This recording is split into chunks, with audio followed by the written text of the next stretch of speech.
What if I told you that the most politically charged film of 2008 was almost buried before the script ever reached the director's hands? That studios called it commercial suicide, and actors were afraid to touch the story like it was the plague. And that on premiere day, while crowds of protesters surrounded a San Francisco theater, Hollywood executives were frantically guessing. Had they released a masterpiece or the death march of their own careers? Today, we dive into the making of Milk, the Oscar-winning drama that nearly became the biggest failure in independent cinema history. Welcome to Just Sneak. If you want to know what really happened behind the scenes of great films, what scandals and dramas boiled while the camera was off, and actors and directors tore each other apart, you've come to the right place. Hit subscribe. Today, we find out at what cost Milk was made. Let's start this story not with casting or producer announcements, but with the long, exhausting journey of the script. The idea for a film about Harvey Milk, the first openly gay man elected to public office in the United States, had been floating around Hollywood since the early 1990s. Producers Craig Zadan and Neil Marin bought the rights to Milk's biography and spent nearly 16 years trying unsuccessfully to launch the project. During that time, the script passed from hand to hand, gathering rumors and curses from studio bosses. Director Bryan Singer, who had just finished Superman Returns, seriously considered making his own version, sparking rumors of an unspoken race between him and Gus Van Sant for the right to adapt the politician's life. But the real battle began when the script landed in the hands of a novice playwright, Dustin Lance Black. According to Black himself, his text, which eventually won an Oscar, was rejected by every major studio in Hollywood. The only one willing to look at the material was the independent Focus Features. But even there, the bosses hesitated. A story about a gay politician with explicit scenes of homosexual love in the middle of a presidential campaign seemed like pure insanity to them. And here we come to the figure who could either save the project or destroy it at its root: director Gus Van Sant. His biography is already a ready-made script for a scandalous drama.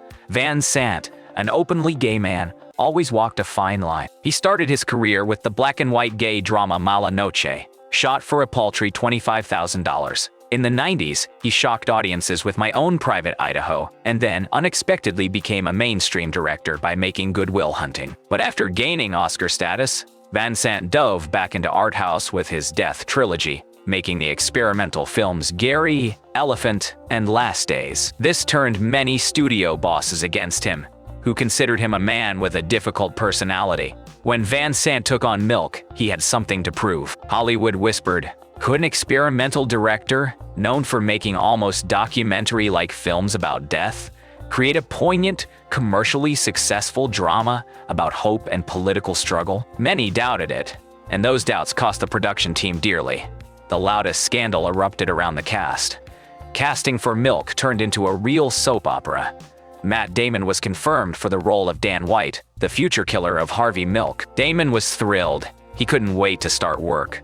But suddenly, according to the actor, Sean Penn had scheduling problems, and we had to move the shoot. It created conflicts for me. As a result, Damon, citing scheduling conflicts, was replaced by Josh Brolin. Many behind the scenes were convinced that this wasn't just a schedule conflict, but a carefully planned move. Penn, known for his heavy, difficult temperament, simply didn't want to share the set with Damon. Brolin, getting the role of the killer, not only played it brilliantly, but later admitted that he tried to humanize his character, showing not just a monster but a deeply traumatized man. But the real passion swirled not around the killer, but around the protagonist. Can you imagine what it was like to play a gay activist in the late 2000s, when homosexuality was still taboo for a large part of the American audience? Sean Penn, known for his rebellious spirit and scandalous reputation, threw himself into the work. But even here, there were embarrassing moments. The most intimate scene in the film, Milk's kiss with his lover Scott Smith, played by James Franco, was remembered by the actors not for passion, but for a technical mishap. During the shoot, Penn's fake mustache came unglued and ended up in Franco's mouth. Penn, who is rarely seen laughing on set, burst out laughing this time. But that joke is just a pale shadow of the tension that existed on screen. James Franco, who at the time was actively building a career as a Hollywood heartthrob, admitted he was afraid of how fans would perceive his gay role. Later, in an interview, he even joked that he wore a special prosthetic to avoid embarrassing his partner. Behind that joke lay a real problem. Actors, even as bold as Penn and Franco, were forced to constantly balance between artistic truth and fear of public opinion. And so, the film was finished. It seemed like they could finally exhale. But this is where the most gripping act of this story begins. The release of Milk coincided with the campaign for California's infamous Proposition 8, a state constitutional amendment banning same-sex marriage. This irony of fate was so obvious that Focus Features found itself caught between a rock and a hard place. The premiere was deliberately scheduled for October 28, 2008, in the very heart of San Francisco's gay district, Castro Street. But instead of a celebration, the evening almost turned into a riot. Right at the theater entrance, protesters gathered, supporters of Proposition 8, shouting slogans and blocking the way. Against this backdrop, an even dirtier scandal erupted. The Hollywood Reporter published a devastating article accusing Focus Features of hiding their own film. Allegedly, the studio deliberately avoided a wide advertising campaign, fearing a political backlash and a boycott from conservative audiences. The producers panicked. The studio head, James Schamus, who had previously produced Brokeback Mountain, was forced to publicly defend himself. "We're not hiding Milk," he declared. "The San Francisco premiere is the only right decision." But the bad taste remained. The situation reached a boiling point when it was revealed that the CEO of the largest cinema chain, Cinemark, had donated nearly $10,000 in support of the homophobic Proposition 8. The gay community immediately called for a boycott of the chain, urging viewers not to go to theaters showing Milk while their owner financed discrimination. The atmosphere was electrified to the limit. People shouted that this film wasn't just a movie, it was a weapon in an ideological war. But Milk wouldn't be a truly scandalous film without censorship problems. Far beyond America, in Belarus, local authorities banned the screening of the Oscar-winning film, calling it propaganda of homosexuality. And in Russia, despite the film winning 2 Oscars, its release was restricted, and it remained in a gray zone for a long time, sparking fierce debate among critics and audiences. One member of the Russian Film Distribution Commission stated that the film promotes a certain sexual orientation. Years later, in 2024, a similar fate befell Milk in Russia. It began to be blocked on online platforms. Across the ocean, in the United States, some conservative states refused to show the film in public schools, and individual theaters in the South simply pulled it from release, citing lack of interest. However, despite all this chaos, Milk became not just a film, but a cultural phenomenon. What makes it so special? The plot, at first glance, is simple. Harvey Milk moves to San Francisco, opens a camera shop, then, facing discrimination, goes into politics and becomes a city supervisor. But Van Sant didn't just make a biopic. He blends fiction with documentary footage, inserting real clips from 1970s life and even the voice of Harvey Milk himself, off-screen. The film raises issues that are still razor-sharp. Minority rights, the price of political compromise, and violence as a tool of hatred. Notably, the Milk in the film fights not only for gay rights, but for the rights of all the oppressed, the elderly, immigrants, workers. And it is this universality of the message, not just the gay theme, that won the film's support from a broad audience. Years later, we can soberly assess this chaos. What worked well? Despite endless scandals and political pressure, Milk received 8 Oscar nominations and won 2, Best Actor and Best Original Screenplay. It was a triumph. Sean Penn, winning his second statuette, proved he was an actor of incredible power. The film grossed over $54 million worldwide on a $20 budget, which for an independent drama on such a sensitive subject was a true feat. Where did it fail? Perhaps in the top category, Best Picture. That year, 2009, the award went to the much more conservative and safer Slumdog Millionaire.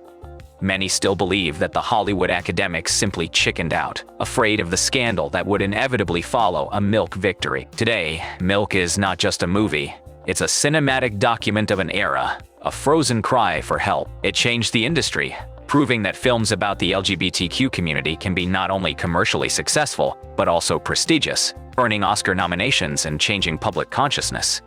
Did it destroy careers? Quite the opposite. For Sean Penn, this role became the peak of his acting mastery. For Josh Brolin, a ticket to the big league of serious dramatic cinema.